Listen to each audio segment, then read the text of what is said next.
দিদি আপনার নাম? সুস্মিতা প্রধান। আপনার ছেলের নাম কি ও বয়স কত?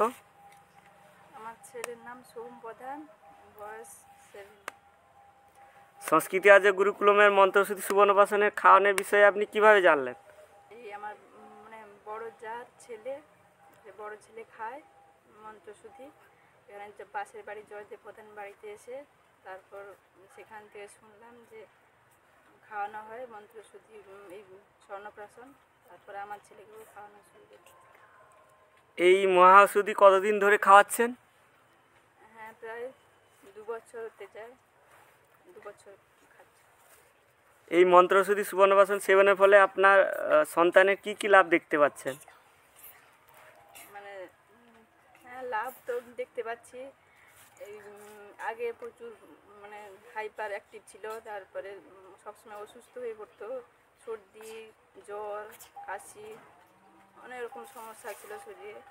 তারপরে এখানে ওষুধটা খাওয়ার পর থেকে আমি জানতে পারছি যে অনেকটা কমেছে শরীরে।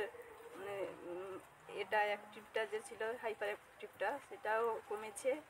আর মানে অসুখও কমেছে। এখন সর্দি, কাশি, জ্বর এখন অনেকটাই মানে ইমপ্রুভ করেছে। মানে হাইপার অ্যাক্টিভ মানে প্রচুর মানে দুষ্টামি করতো তো? হ্যাঁ, প্রচুর দুষ্টু ছিল। দুষ্টামি করতো। এখন তো দেখে মনে হচ্ছে শান্ত। এখন হ্যাঁ, প্রায় শান্ত হয়ে গেছে, অনেকটা কমে গেছে। এই মহাঔষধি আপনি শুধু পুষ্য নক্ষত্রতে নাকি ডেলি ডোজ মানে প্রত্যেক দিনেও খাচ্ছি? না, ডেলি ডোজ খাওয়ানো সম্ভব হয়নি। এই পুষ্য নক্ষত্রেই খায় প্রত্যেক মাসে একবার।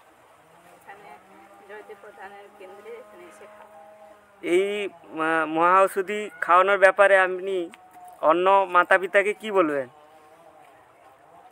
আমার ছেলে যেরকম মানে দুষ্টামি করতো, তার শারীরিক অনেক সুস্থ হয়েছে। আমিও চাই আমার মানে সবাই যাতে সুস্থ থাক, অন্য বা আমার ছেলে মেয়ে সবাই সুস্থ থাকুক, সবাই এগিয়ে আসুক, তারাও এই স্বর্ণপ্রাশন খাক, এটাই বলবো। তারাও সুস্থ থাকুক, এই কামনা করি।